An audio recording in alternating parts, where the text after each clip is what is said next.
Армысыздар, құрметті көрермендер, бұл жаңа кезең бағдарламасы және оның жүргізушісі мен Арнұр Шакерхан. Бүгінгі бағдарламада біз сіздерге Қазақстандағы жеңіл өнеркәсіптің дамуы және жиһаз шығаратын цехтың жұмысын көрсететін боламыз. Арнамыздан алыстамаңыздар.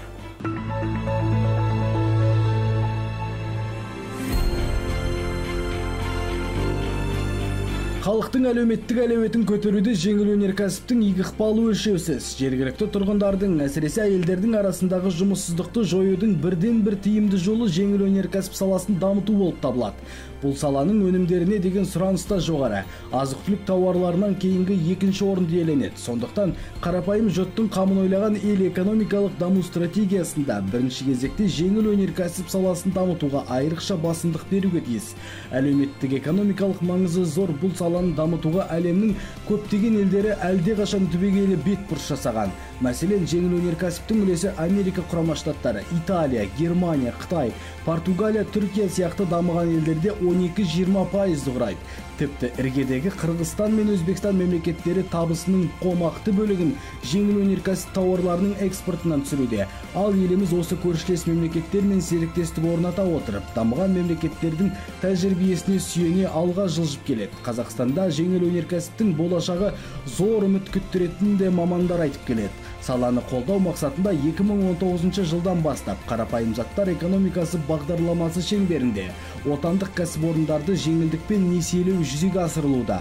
Айта кетейік, отандық жиһаз өнеркәсібінің өнімдері көрші елдерде сұранысқа ие. Экспорттың негізгі көлемі Ресей, Қырғызстан, Өзбекстан, Тәжікстан және Беларусь елдеріне бағытталады. Мысалы, өткен жылғы қаңтар-қазан аралығындағы кезеңде экспорт көлемі 2020 жылмен салыстырғанда 1,5 есе ұлғайды. На 1 июля текущего года в Казахстане 1370 предприятий легкой промышленности. Қазақстанда жеңіл өнеркәсіп бағыты бойынша 1370 кәсіпорын жұмыс істейді. Олардың 97% шағын кәсіпорындар қатарында. Атап айтқанда, осы салада 30 мың адам еңбек етеді. Өткен жылмен салыстырғанда елімізде өндіріс қуаты 7,5%-ке өскен. Ал 2021 жылы 154 миллиард теңгенің тауары өндірілді. Жеңіл өнеркәсіп саласы бойынша еліміз импортқа әлі де тәуелді. Жеңіл өнеркәсіп бағыты бойынша 2022-2025 жылдарға арналған жол картасы бекітілді. Мемлекет тарапынан мүмкіндігінше қолдаулар көрсетілуде. Бүгінгі таңда арнайы экономикалық аймақтарда орналасқан 6 кәсіпорын жеңіл өнеркәсіп саласына қатысты. Кәсіпкерлікті қолдау картасы аясында инвестициялық бағдарламаларды іске асырып келеміз. Мысалы, 2021 жылы жалпы құны 1,5 миллиард теңгені құрайтын 6 жоба іске асырылған. Осының арқасында жаңадан 350 жұмыс орындары ашылды.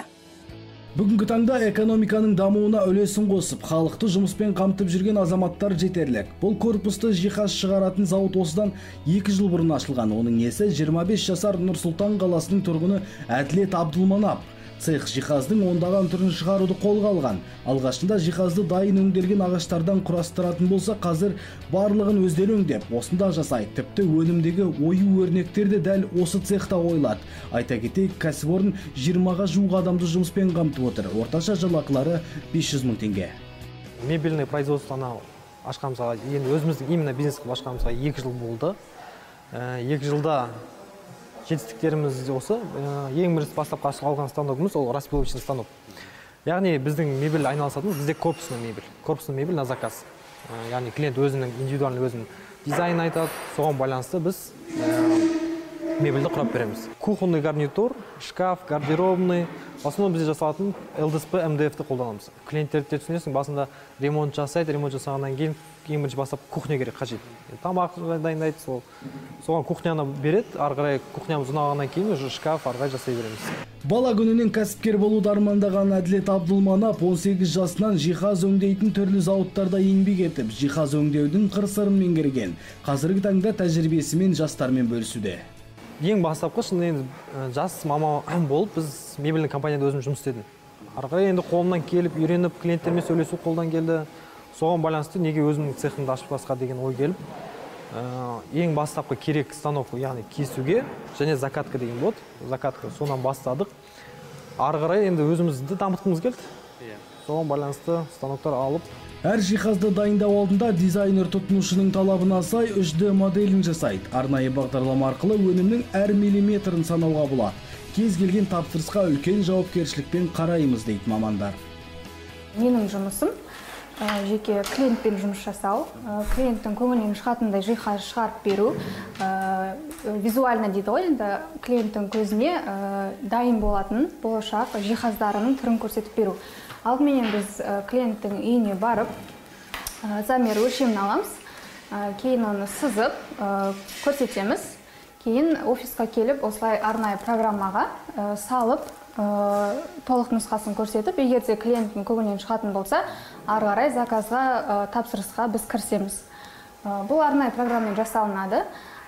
Клиентке, тапсырыс берушіге ыңғайлы болатындай, көз алдына елестете алатындай, осылай шығарып, дайындап көрсетіп береміз. Цех толықтай автоматтандырылған, кез келген жиһазды қажет пішінге келтіруге арналған станоктар орнатылған. Кәсіпорын болашақта цехтың өндірістік қуатын арттырып, жұмыс орнын ұлғайтуды көздейді. ЛДСП-ні, яғни біз настанокпен кесеміз. Яғни бұл жерде өзінің размерлері болады. Әр деталінің өзінің бірінші размерін шығарамыз. Соған байланысты екі адам жұмыс істейді бұл станокта. Өзінің вытяжной пылесосымен, мына жақта размерлерін қойып, каждыйның өзінің размерін қойып, соған байланысты кесіледі. Яғни кесілген беті осындай түрде қалағаннан кейін, оны біз екінші станокпен закаттаймыз. Оған бізде осы ПВХ, яғни пластмасс болып келеді, осы ПВХ-мен клейленеді, өзі арнайы осы станокпен клейленген сәтте осылай жабылады. МДФ жайында айтатын болсақ, яғни фасадный бет осы станокта жасалады. МДФ лист, яғни бетіне қойылады. Ары қарай біз оны компьютермен рисуногын сызады. Бізде өзіміздің специалист рисуногты сызғаннан кейін осы станок өзі фрезеровканы жасап өтеді.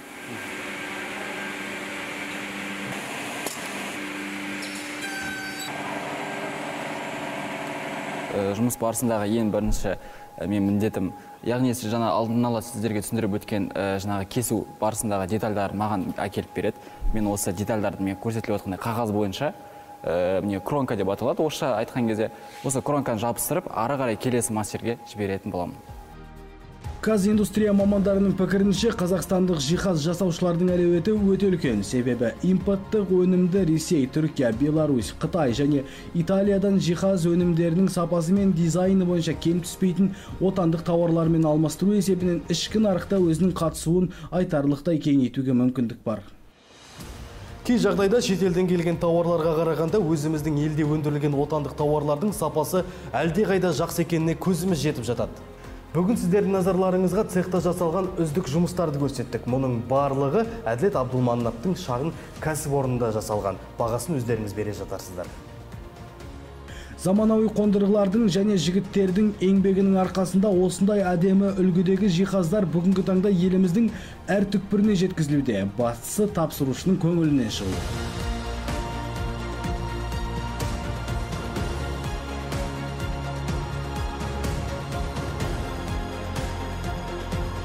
Жаңа тапсырыс берушімен барлығын көз алдына көрсеткеннен кейін, дайын форматта көрсеткеннен кейін, енді адам қолмен ұстап көру керек, былайша сезіну керек деген сияқты. Сондықтан да бізде арнайы каталогтар бар. Мынау каталогқа келетін болсақ, бұл столешница дейді ғой, кухняның ең қолданатын жері, десек болады, ең керекті заты былайша айтқанда. Соның бірі міне искусственный камень, жасанды камень. Бұлардың әр түрі бар. Қазір енді бұлардың дамыған заман болғандықтан енді неше түрлісін алуға тырысамыз. Қысқасы, елімізде жиһаз өндіру бағыты қарқынды дамып келеді. Жаңа компаниялар мен жеке кәсіпкерлер пайда болуда. Осылайша отандық нарықта бәсекеге қабілеттілік өсуде. Жиһаз кәсіпорындарының ашылуы бойынша өңірлер арасында Шымкент қаласы көш бастап тұр. Онда 500-ге жуық кәсіпорын бар. Құрметті көрермендер, бүгінгі бағдарламада сіздерді Қазақстандағы жеңіл өнеркәсіп саласының даму, сонымен қатар жиһаз шығаратын зауыттың жұмысымен таныстырдық. Бүгінгі шығарылым сіздердің көңілдеріңізден шықты деген сенімдеміз. Келесі кездескенше аман сау болыңыздар.